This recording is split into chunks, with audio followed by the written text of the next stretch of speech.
हाय, माझं नाव आशय जावडेकर. मी एक film maker आणि इंजिनियर आहे.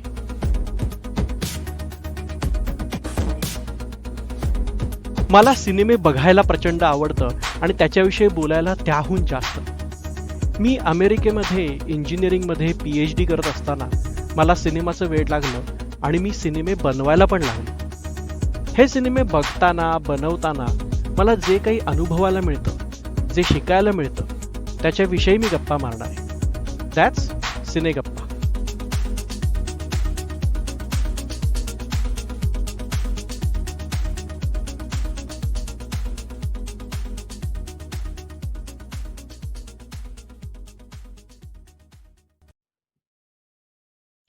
मला फिल्म प्रोजेक्टर्स म्हणजे मोशन फिल्म प्रोजेक्टर्स हे प्रचंड मॅजिकल वाटतात. हल्ली सगळं डिजिटल प्रोजेक्शन झाल्यामुळे एका सिंगल बॉक्समधून तुम्हाला स्टिल इमेजेस दिसू शकतात, मूव्हिंग इमेजेस दिसू शकतात, कदाचित 3D ही दिसू शकतं. पण पूर्वी या प्रत्येक इमेज फॉर्मॅटसाठी वेगवेगळी मशीन्स असल्यामुळे मेकॅनिकल प्रोजेक्टर मधनं मोशन पिक्चर्स बघणं हा जो मॅजिकल एक्सपिरियन्स आहे तो हल्ली तितका मिळत नाही अनुभवायला. आणि त्याच्यामुळेच मला फिल्म प्रोजेक्टर्स हे म्हणजे मोशन पिक्चर प्रोजेक्टर्स हे प्रचंड मॅजिकल वाटतात, कारण it is a completely mechanical machine. There is no digital thing in it. आणि त्याच्यातून तुम्हाला हलती चित्र दिसतात पडद्यावरती. तर स्टिल इमेज प्रोजेक्टर्समध्ये आपण मागच्या एका एपिसोडमध्ये बोललो की स्टिल इमेज प्रोजेक्टर्समध्ये एकच स्लाइड असते, राईट? सो एका स्लाइड एक स्टिल इमेज प्रोजेक्ट केली जाते आणि त्याला तितकं वजन नसतं त्या स्लाइडला, even though it is a physical artifact that you can hold in your hands. त्याला तितकं वजन नसतं. पण फिल्मचं कसं आहे की मोशन पिक्चर्समध्ये एका सेकंदाला 24 चित्र ही लेन्स दिव्याच्या समोरून जातात आणि ते लेन्समधनं प्रोजेक्ट होतात आणि त्याच्यामुळे जितक्या सेकंदाची फिल्म, जितक्या सेकंदाचं मूव्ही, तितक्या तितके गुणिले 24 इतकी चित्र तुम्हाला होल्ड करायला लागतात किंवा त्या मशीनला होल्ड करायला लागतात. आणि त्याच्यामुळे जितका वेळ वाढतो फिल्मचा, तितकं ते मेकॅनिकल टर्म्समध्ये बोलायचं झालं तर, मी डिजिटल बोलत नाहीये, मेकॅनिकल टर्म्समध्ये बोलायचं झालं तर तितकं ते वजनदार होतो तो सगळा प्रकार.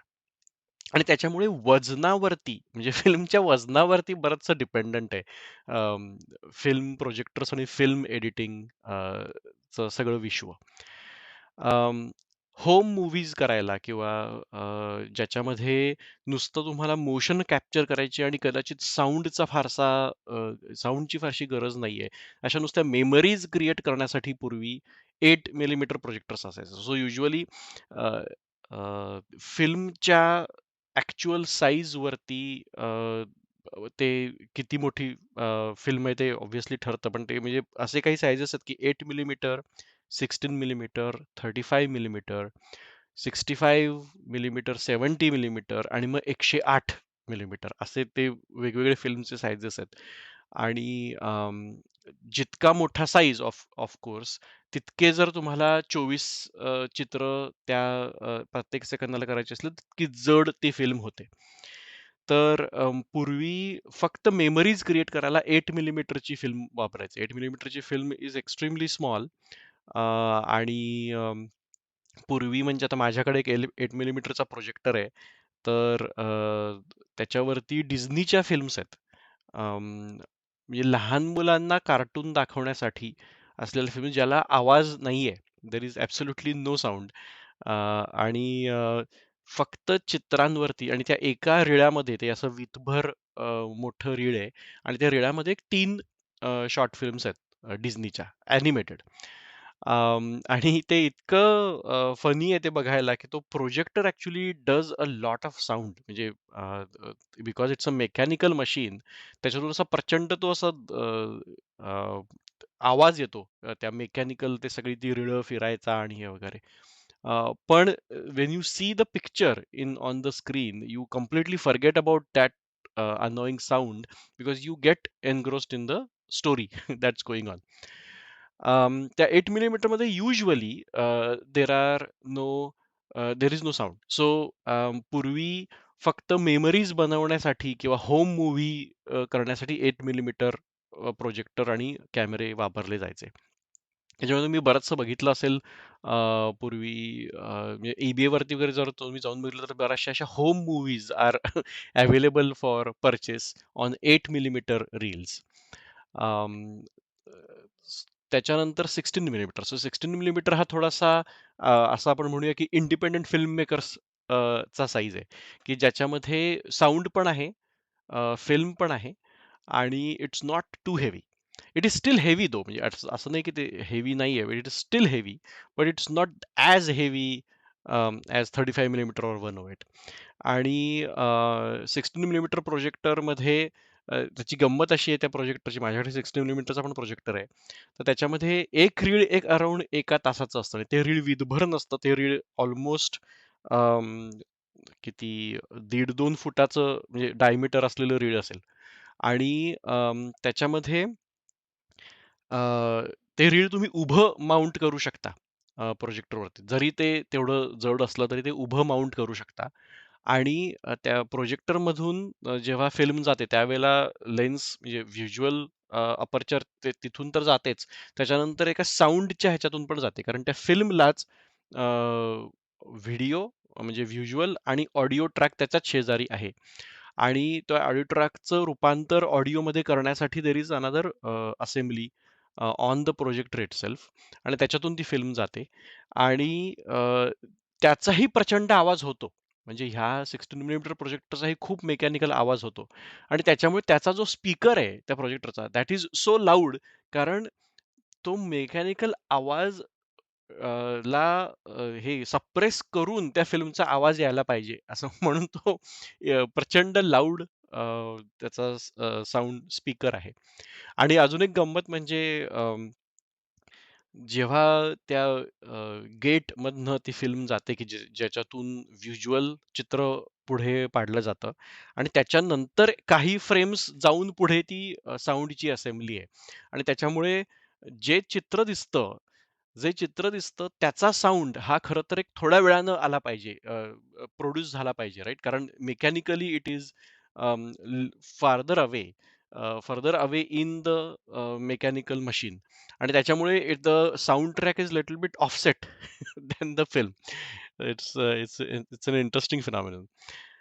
त्याच्यानंतर 35 millimetre projector. So 35 millimetre projector म्हणजे युजुअली जे थिएटर्समध्ये पूर्वी जर सेल्युलॉइडवरती तुम्ही फिल्म बघितली, तर that is 35 millimetre projector. Those are always 35 आणि मग 35 millimetre projector is a very common format for feature films, which is not a consumer or memory making format at all, or it's not an independent filmmaker format. It's a proper uh, um, professional filmmaker format has always been.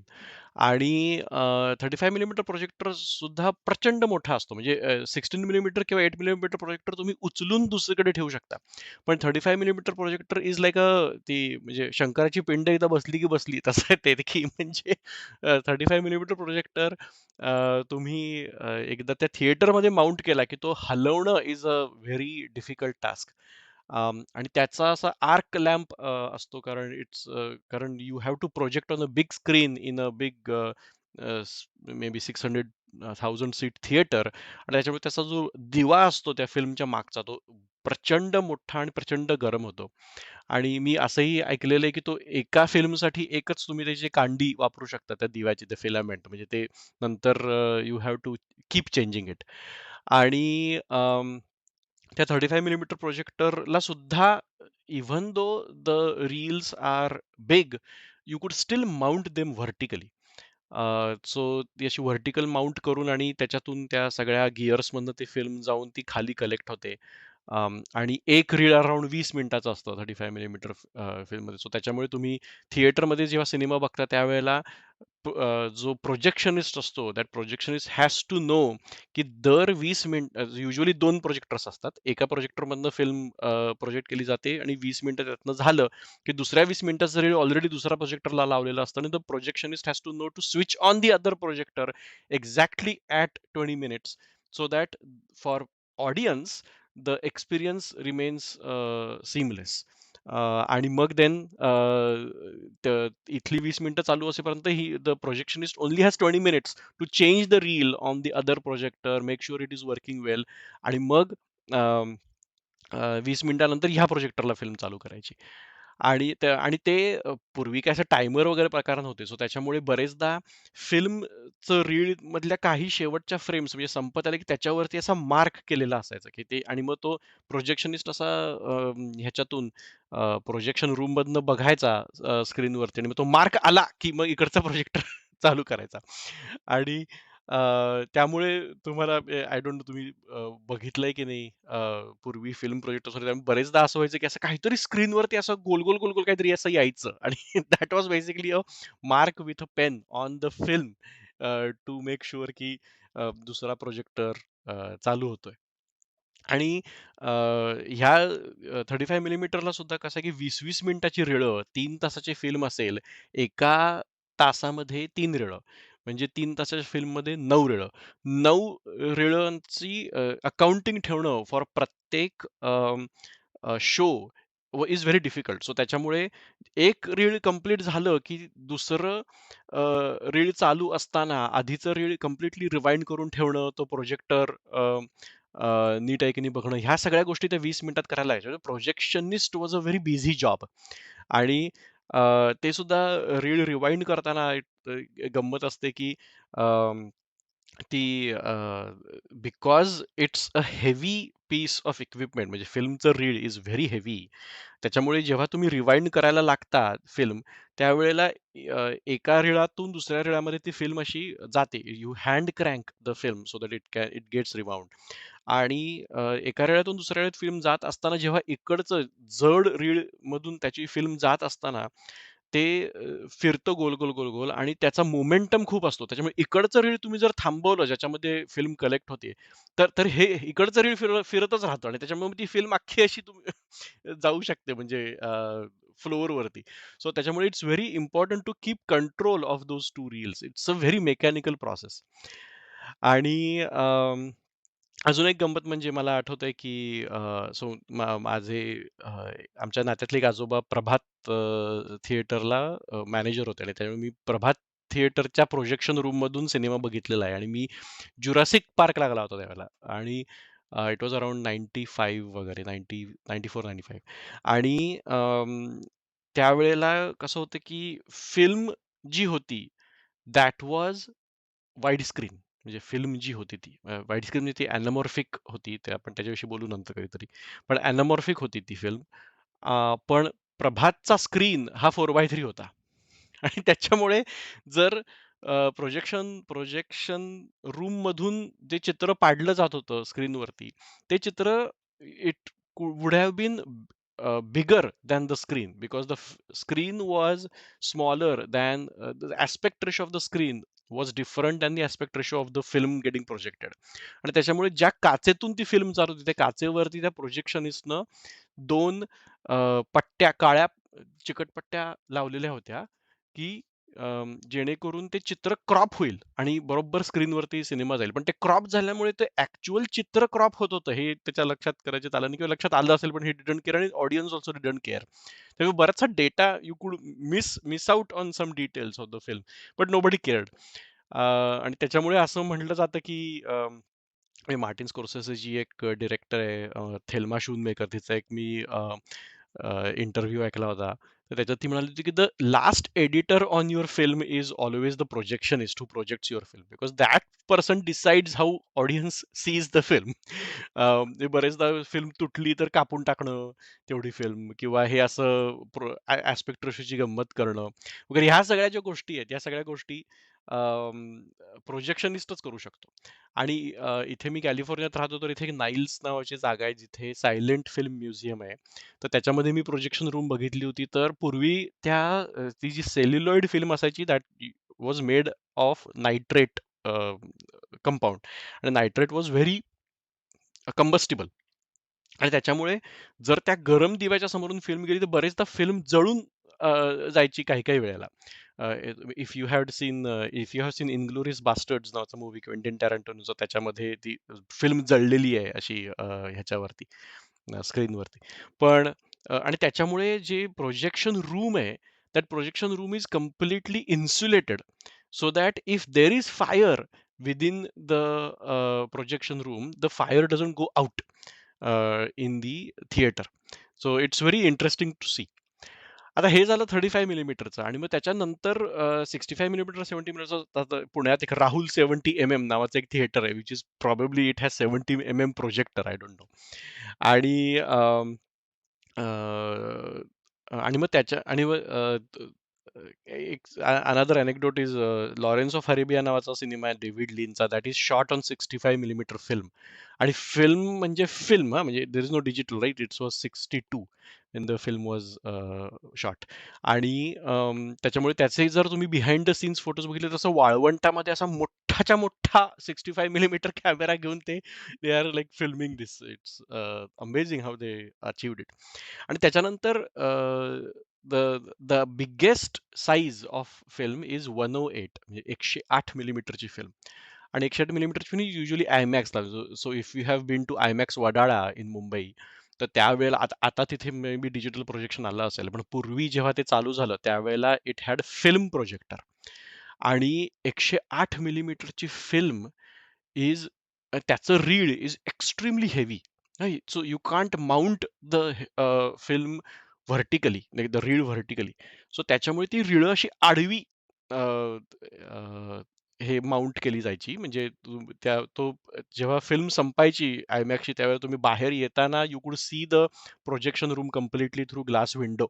आणि त्यावेळेला त्याच्यातून ते असं दिसायचं की तो projectionist अशी ती आडवी रीळ 108 मिलीमीटरची अशी तिथे ती ठेवलेली असायची आणि तो असं लिटरली दोन्ही हाताने ती फिल्म पकडून अशी आणून प्रोजेक्टरला माउंट करायचा आणि मग देन तिकडच्या रिळाला ती जायची. So it was an extremely म्हणजे फिजिकली इंटेन्सिव्ह एक्झरसाइज की ती 108 मिलीमीटरची फिल्म हे करणं, माउंट करणं आणि हँडल करणं.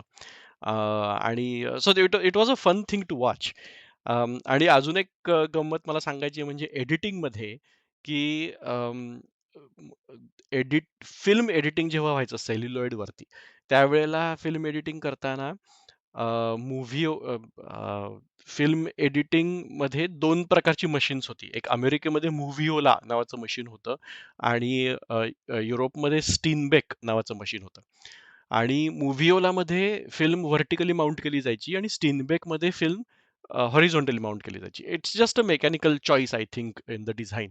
पण त्याच्यामुळे काय व्हायचं की व्हर्टिकली माउंट करताना since the film is heavy, American films ज्या मूव्हिओलावरती एडिट केलेल्या आहेत त्याचे सीन्स हे और shots were always shorter in length because you couldn't mount a longer scene on the machine.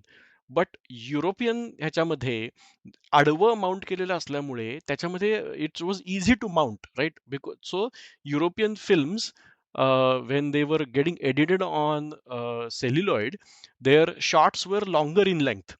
So it's so funny की एका mechanical डिव्हाइसच्या डिझाईनमुळे स्टोरी टेलिंग मध्ये कसा फरक पडतो आणि एडिटिंग मध्ये कसा फरक पडतो ही हिस्ट्री जाणून घेणं अमेझिंग आहे. म्हणजे वॉल्टर मर्च नावाचा एडिटर आहे, त्याचे काही इंटरव्ह्यूज तुम्ही बघितले युट्यूब वरती तर तुम्हाला हे जाणवेल.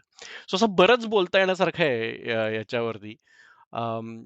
आता हळूहळू डिजिटल आले तर डिजिटलमध्ये डिजिटल प्रोजेक्टरशी आपण कधी नंतर बोलू. मला त्याच्या टेक्नॉलॉजी विषयी खूप माहिती नाहीये, पण the whole idea of talking about projector is a completely mechanical device that has the magic of motion pictures. आणि once you see the picture in front of your eyes, you forget about the entire mechanical assembly and whatever the magic is with that machine, and you get engrossed in the story. Thanks for listening. मला तुमचा या podcast विषयी अभिप्राय ऐकायला आवडेल. I maintain a very active website ashayjawdekar.com आणि मी Instagram, LinkedIn आणि ट्विटरवरती available आहे. मला नक्की कॉन्टॅक्ट करा. See you in the next episode.